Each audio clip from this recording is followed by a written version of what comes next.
Good morning friends. আজ good মর্নিংটা আমার bad morning হয়ে যাচ্ছে। সকাল থেকে এতক্ষণ অপেক্ষা করে করে কাঁচরাওয়ালা যে আমাদের ময়লা নিতে আসে, সে আজকে 3 দিন ধরে আসছে। তো আমি নিজেই এখন এই ময়লাটা নিয়ে যাচ্ছি ফেলতে। দেখি ফেলে সিকিউরিটিকে জিজ্ঞাসা করবো আমি যে ময়লাওয়ালা কেন আসছে না, কেন এগুলো কি জ্বালা বলো, কেন আসছে না কাঁচরাওয়ালা।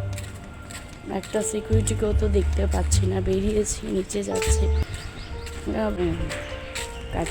এদের দেখো 3 দিন ধরে আসছে না।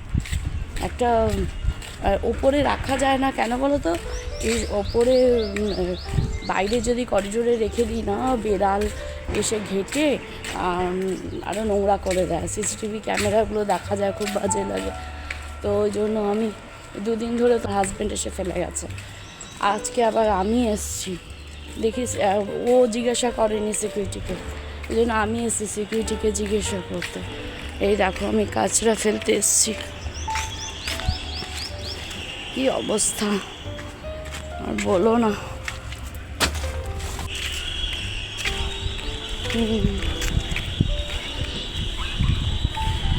ও দেখো ওদের ওখানে সব মিটিং হচ্ছে এখন। ওদের রোজই মিটিং চলে, ওদের রোজই নাটক।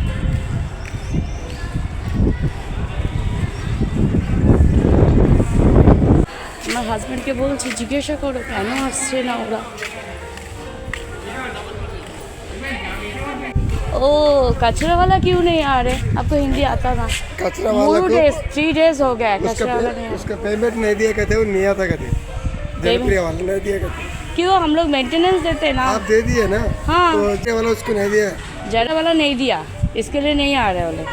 उसकी से बोला फिलिप्स को। अच्छा मैं कल फोन कर रहा था, मैं नहीं आता हूँ साहब, आप पेमेंट डालो अभी आ जाती हूँ। इसके लिए आप हम लोग लोगों को को प्रॉब्लम है जाके ना। बात करना पड़ता। देखो ऐसा कितना दिन हम लोग नीचे आके फिर 9 से नीचे आके कचरा नहीं, वो फेंकते। सही बात है माँ, उसका गलत है ना, वो गलत है। आप लोगों को जाके पूछना पड़ता। ठीक है जाके पूछेंगे। अच्छी बात।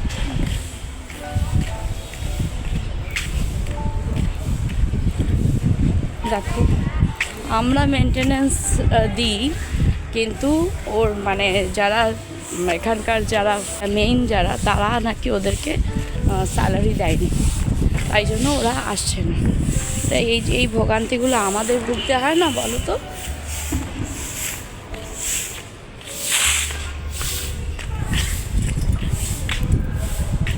যা গিয়ে কিছু করার নেই, এখন না আসলে আর কি করার আছে।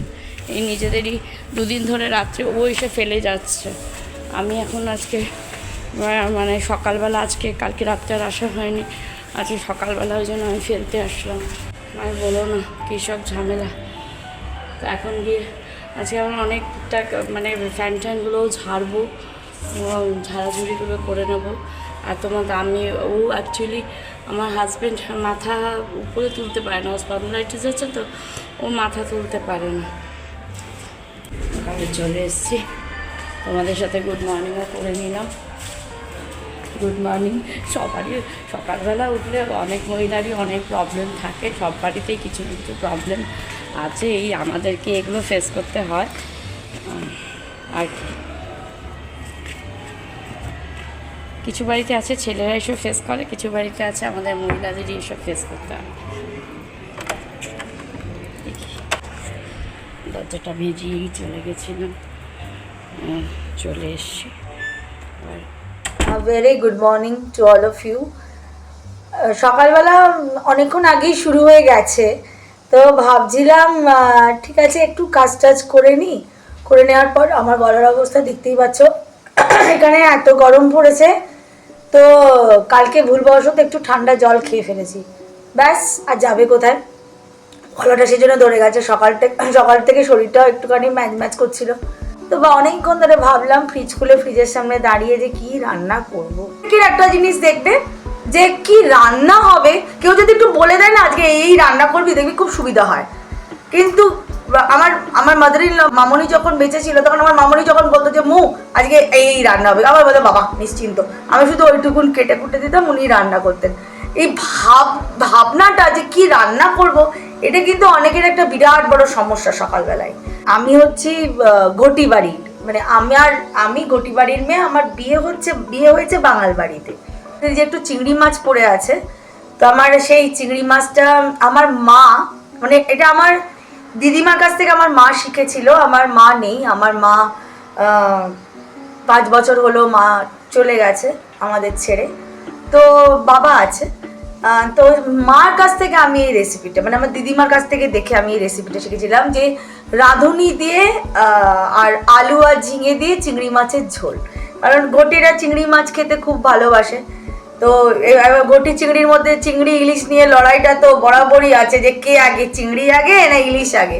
তো যাই হোক, আমার মতে দুটোই আমার খুব প্রিয় মাছ, আমার কাছে দুটোই সমান স্থান পাবে। তো দিম্মা আর মায়ের কথা খুব মনে পড়ে গেল। তো তখন আমি বললাম ঠিক আছে, তাহলে ওই চিংড়ি মাছটা রাঁধুনি ফোড়ন দিয়ে আর আলু ঝিঙে দিয়ে আজকে একটা ঝোল করে নিই। আবার দেখা হবে, টিল দেন বাই।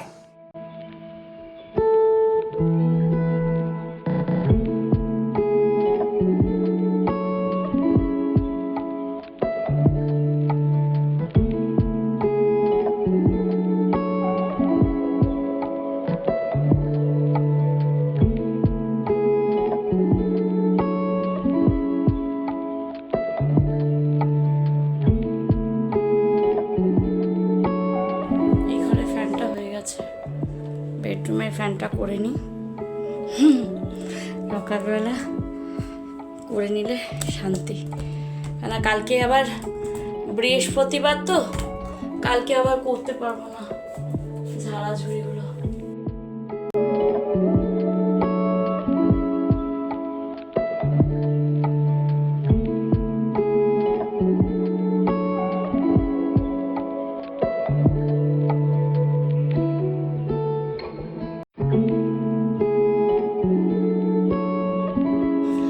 রান্না হয়ে গেছে। তো কালকে অনেকগুলো জামা কাপড় কেচেছিলাম ওয়াশিং মেশিনে, তো সব জামা কাপড়গুলো এখন শুকিয়ে ঘরে নিয়ে চলে এসেছি। তো কালকে আমি কালকে কী করি বলো তো, এখন গরমকালে দিনের বেলা কেচে রাখি আর সন্ধেবেলা মেলে দিই, তাহলে কি আর জামা কাপড়গুলো ফেড হয় না। রাত্রেবেলা গরমে বেশ শুকিয়ে যায়। সকালবেলাটা একটু করে এই 9টা 9:30 তুলে রাখি, তারপরে এখন তুলে রেখেছিলাম, এখন সময় পেয়েছি এবার ভাঁজ করে নিই জামা কাপড়গুলো। এগুলো ভাঁজ হয়ে গেলে তারপর আবার আলমারিতে সব রাখতে হবে। এই কাজটা হয়ে গেলে আমার শেষ মোটামুটি। তারপরে আমি একটু মাথায় শ্যাম্পু করে স্নান করবো। এগুলো ভাঁজ করে করে ফেলি।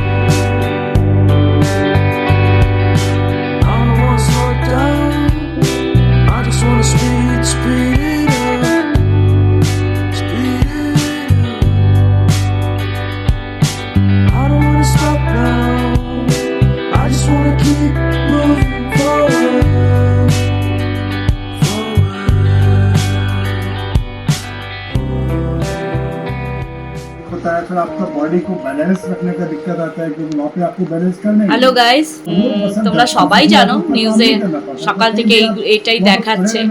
তা এই ওনার জন্য খুব প্রাউড ফিল করছি আমরা, সুনিতা উইলিয়ামসের জন্য খুব প্রাউড ফিল করছি।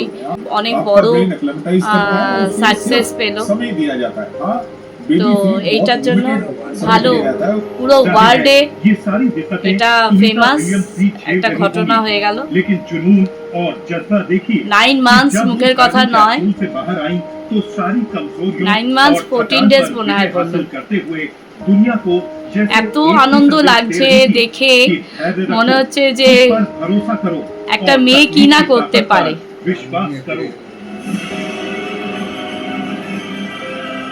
কি ভীষণ ভালো লাগছে। अब नासा का अगला मिशन होगा इन अंतरिक्ष यात्रियों की रिकवरी। तमाम तरह की जांच के बाद स्पेशल एक्सरसाइजेस के साथ इनकी पावर ट्रेनिंग होगी और विटामिन অনেক डी অনেক समेत rich কনগ্রাচুলেশন diet दी जाएगी। সুনিতা উইলিয়ামসের জন্য। আর एक एक करके हमारे बॉडी के सिस्टम তোমরা সবাই জানো এটা আজকের ঘটনা, এটা সকাল থেকে এটাই দেখাচ্ছে, তাও আমি তোমাদের সাথে শেয়ার করলাম। আর আমার এত ভালো লাগছে, এত আনন্দ লাগছে, তাই তোমাদের সাথে শেয়ার করলাম। उसमें उनका बॉडी का আজ সন্ধেবেলার আমাদের মেনু হচ্ছে মুড়ি চানাচুর। পেঁয়াজ দিয়েছি, সর্ষে আর শশা দিয়েছি, তেল দিয়েছি, কাঁচা লঙ্কা দিয়েছি, সব দিয়ে মেখেছি। এবার আমরা দুজন খাবো এটা। বন্ধুরা, আমার রাতের ডিনারের রুটি আর বেগুন ভাজা করা হয়ে গেছে। তো এখন 8:30 বাজে। একটু পরে রুটি আর বেগুন ভাজাটা খেয়ে নেবো। খেয়ে নিয়ে একটু করিডোরে হাঁটবো, হেঁটে একটু টিভি দেখবো, তারপরে রাত্রেবেলা একটু রাত করেই শোবো আর একটু টিভি দেখে। আর দেখো এখানে কি সুন্দর বারান্দায় হাওয়া দিচ্ছে, আর হাওয়া খেতে খেতে আমি রান্না করছি। মানে প্রচণ্ড হাওয়া দিচ্ছে, আর এই হাওয়া কিচেনটা এত গরম লাগছে, দেখো আমি কিরকম ঘেমে যাচ্ছি। আমার বেগুন ভাজা হয়ে গেছে, আমার এই দেখো রুটি করাও হয়ে গেছে। তো রুটি আর বেগুন ভাজা, একটু কাঁচা পেঁয়াজ কাটবো, রুটি বেগুন ভাজা দিয়ে খেয়ে নেবো। খেয়ে নিয়ে আজকের মতো তোমাদেরকে সবাইকে গুড নাইট জানিয়ে দিই। হ্যাঁ, প্লিজ তোমরা সবাই ভালো থেকো, তোমাদের আগামী দিনটা যেন খুব ভালো কাটে। আর আমার চ্যানেলটাকে তোমরা প্লিজ একটু লাইক করো, শেয়ার করো আর সাবস্ক্রাইব করো। এটুকুই চাই তোমাদের কাছে, এইটুকুই ভালোবাসা চাই, ব্যাস আর কিছু চাই না। Tata, good night.